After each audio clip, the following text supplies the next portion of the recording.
Anak laki-laki itu sayangnya terluka dan tiba-tiba membuka mata sang dewa. Dia bisa melihat melalui topeng tahi lalat di wajah dokter. Kamu bisa melepas topengmu.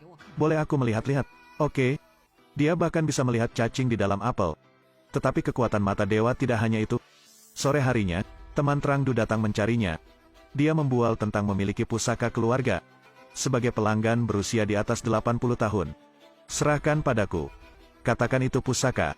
Harganya setidaknya beberapa puluh ribu. Trangdu mengambilnya dan mengamatinya sebentar.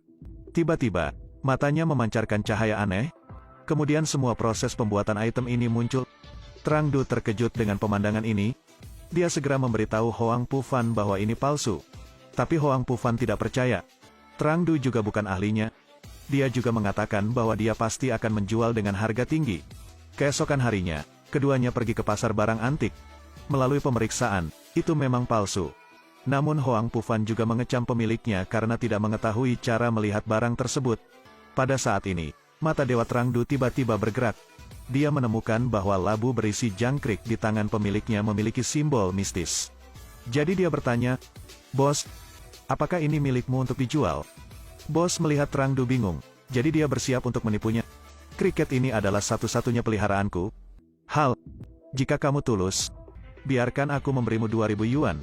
Ketika Hoang Pufan mendengarnya, dia segera menarik pergi Trangdu. Tentu saja, bos tidak bisa diabaikan. 600 yuan. 5 yuan. 5 buruk. Apakah itu tidak apa-apa? Saat keduanya masih berjuang, Trangdu membayar. Tapi begitu dia mengambilnya, seorang gadis datang. Gadis itu juga memperhatikan labu ini. Kemudian mereka pergi ke toko untuk bernegosiasi. Hua Chandong menawarkan diri untuk membelinya kembali dengan harga 2 kali lipat. Hoang Pufan melihat itu, jadi dia mengutip harganya, bukan Trangdu. 5.000. Adik laki-laki. Apakah kamu singa? Apakah kamu bermimpi? Kamu menawar sangat tinggi. Siapa yang bisa menerima? Pada titik ini, pemilik toko tidak tahan lagi. Tapi tak disangka, karena Hua Chandong ingin menyenangkan Qin Huyan Bang, dia setuju tanpa ragu. Hoang Pufan tertawa dan tidak bisa menutup mulutnya. Sambil mempersiapkan transaksi, Trangdu langsung menolak. Di dalam hatinya, dia berpikir bahwa labu ini memiliki lebih dari sekedar harga ini.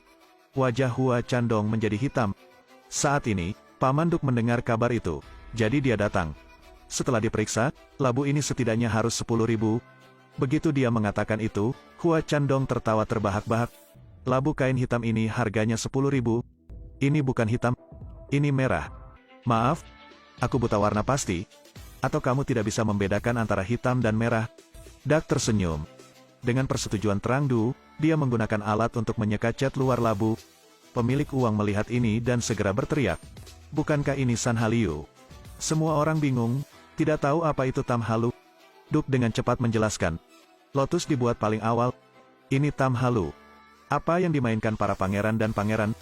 Dipanggil Kuan Motu. Tapi labu Tam Halu ini berbeda dengan Kuan Motu. Tubuh labu sangat ringan. Halus dan mengkilap.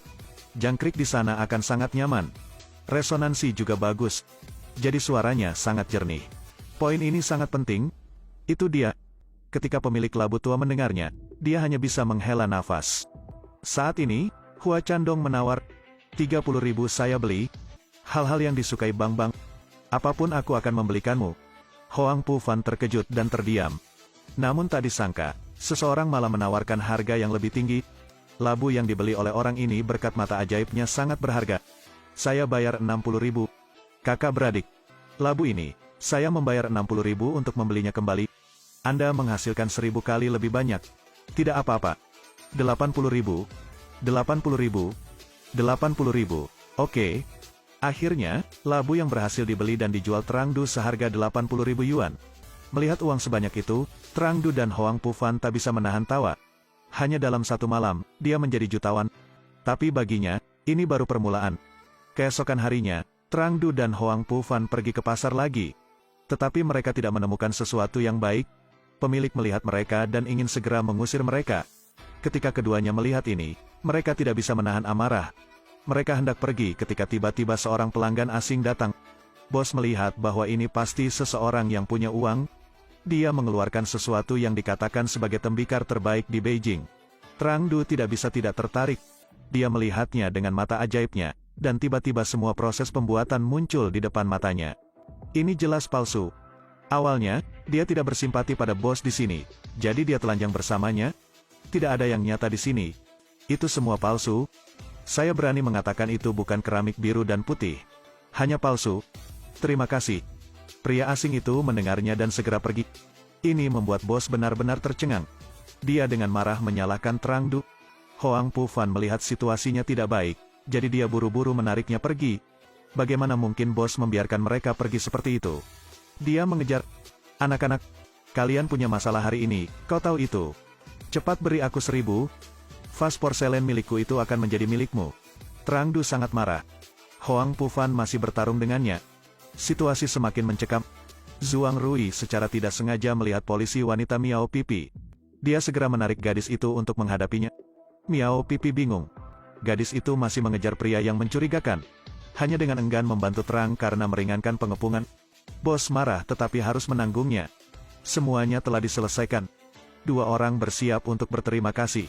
Kemudian, karena dia kehilangan targetnya, dia langsung menyalahkan Zhuang Rui. Dan Miao Pipi curiga bahwa Trang Du adalah orang dalam dari para pencuri itu. Sekarang saat gadis itu mengejar targetnya, Trang Du berhenti. Ini membuat gadis itu semakin curiga. Tapi saat ini tidak ada bukti, jadi saya hanya bisa menambahkan WC Trang Du. Trang Du enggan, jadi dia hanya perlu berkoordinasi dengan gadis itu. Kemudian mereka berdua mulai berbelanja lagi. Trang Du duduk di depan sebuah kios. Saat ini, mata dewa menunjukkan kekuatan lagi. Dia langsung bertanya kepada bos, apakah dis ini dijual? Yang ini? Bukan? Ini? Teman, kamu benar-benar punya mata. Ini adalah harta karun. Itu toko saya. Tempat pembakaran tembikar rakyat terbesar. Ini dari dinasti Song. Tempat pembakaran tembikar rakyat terbesar. Cakram Cao Dao. Trang Du mengambilnya dan menyentuhnya. Menurut pengalamannya, bos tidak berbohong. Tapi dia minta 80.000. Ketika Hoang Pu Fan melihat ini, dia ingin mundur. Tetapi Trang Du duduk untuk membayar harganya dengan bos. Miao Pipi Fan, apakah kamu benar-benar ingin membelinya? Kamu membayar lebih sedikit. 59. Nomor keberuntungan. Saya berusia 59 tahun ini. Hoang Pu Fan buru-buru menarik Trang Du untuk menanyakan apakah itu bisa dipercaya. Saya online untuk melihat. Rakyat. Biasanya dijual dengan harga tertentu.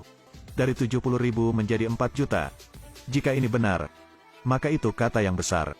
Ketika Hoang Pu Fan mendengar ini, dia langsung setuju. Pemiliknya tersenyum dan menyerahkan mangkuk itu kepadanya. Mereka berdua pergi ke tempat yang ingin diperiksa Duk-Tuk. Tak disangka, saat Paman Duk menyentuhnya, dia bilang itu palsu. Ini dari dinasti Song tetapi dikelilingi oleh bagian dari dinasti lain. Setelah mendengar ini, Trang Du tahu bahwa dia telah ditipu. Dia juga tidak terlalu sedih, mengambil ini sebagai pelajaran. Kembali ke rumah, Trang Du mulai rajin belajar. Dia tahu dia tidak bisa hanya mengandalkan matanya. Harus dibarengi dengan ilmu yang terpelajar. Beberapa hari kemudian, Duk menelepon untuk mengundangnya berpartisipasi dalam pelelangan. Sesampainya di sana, Trang Du tanpa sengaja menemukan harta karun yang berharga. Mata orang ini tiba-tiba terluka dan berubah menjadi mata dewa. Ketika dia mengikuti pelelangan, dia menemukan harta karun. Gambar lidoan oleh Duong Baho. Pelukis dinasti Ming terkenal. Mulai harga 1.000-an dua. Gambar ini, meskipun bukan autobiografi sebenarnya dari Tang Dan, tapi itu juga tiruan dari dinasti Qing. Lukisan yang tidak buruk.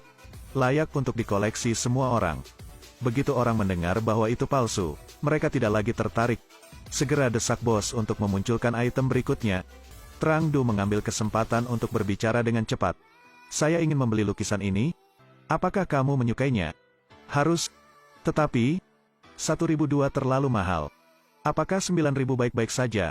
Bos ini? Jika Anda ingin bersenang-senang, dari pintu belok kanan. Ada beberapa warung di pinggir jalan. Mungkin untukmu. Gambar ini? 1.002. Benar harga ini? Bos melihat Trang Du tidak punya uang dan mengejeknya. Pada saat ini, seorang saudara yang antusias memberikan kompensasi kepada Trang Du sebesar 3.000 yuan. Tapi tindakan ini menyelamatkannya 10 juta. Setelah itu, Bos Ma tidak hanya tidak membayar Trang Du, tapi juga memberinya banyak pengetahuan kuno. Ini mau tidak mau membuat Trang Du merasa hangat. Karena untuk berterima kasih padanya, Trang karena Bos baru Ma ke Paman Duk. Sesampainya di sana, dia memberikan lukisan ini kepada Paman Duk untuk dilihat. Melalui pemeriksaan Paman Duk, ini benar-benar palsu. Tapi saat ini, Trang Du menunjukkan tempat yang aneh. Paman Duk melihat lebih dekat, wajahnya tidak bisa tidak menjadi serius. Dia buru-buru membawa lukisan itu ke kamar untuk diperiksa. Tak disangka, saat dia keluar, satu gambar berubah menjadi dua. Ini membuat dua lainnya bingung. Paman langsung menjelaskan alasannya. Ternyata ini adalah gambar di dalam gambar. Bagian luarnya palsu, tapi di dalamnya ada tanda tangan Duong dan Duong Baho.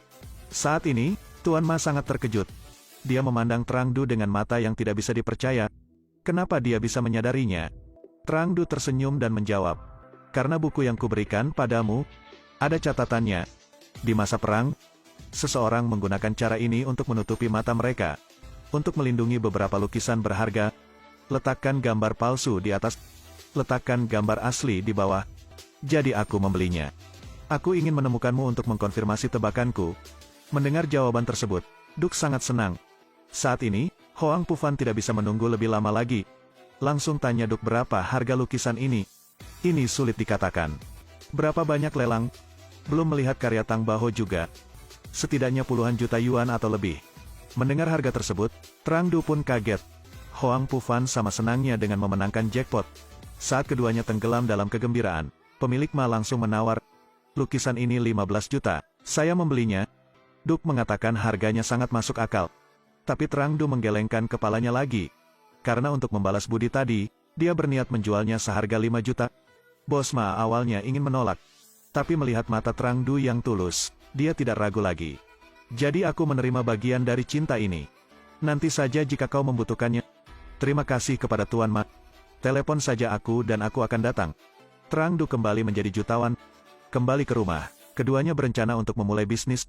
Tiba-tiba, Trangdu menerima undangan pernikahan dari teman universitasnya. Oleh karena itu, Trangdu memberikan kartu bank kepada Hoang Pufan untuk diproses. Dan saya pergi ke Camtuk untuk mengadakan pernikahan. Sesampainya di sana, Trangdu berbincang dengan temannya. Saat ini, tim arkeolog ada di dekatnya. Ketika Trangdu mendengarnya, dia tertarik lagi. Begitu dia keluar dari mobil, dia bergegas ke sana. Tanpa diduga, tim arkeologi berhenti. Trangdu melihat bahwa pemimpinnya adalah guru universitasnya. Dia dengan cepat memperkenalkan dirinya. "Saya seorang mahasiswa jurusan sejarah Kindai. Nama saya Trang karena aku sangat menyukaimu. Juga lihat banyak tesisnya. Masih mempelajari pelajaranmu." Profesor Man melihat bahwa dia adalah muridnya, jadi dia juga menjadi lebih dekat. Setuju untuk membiarkan dia pergi ke survei.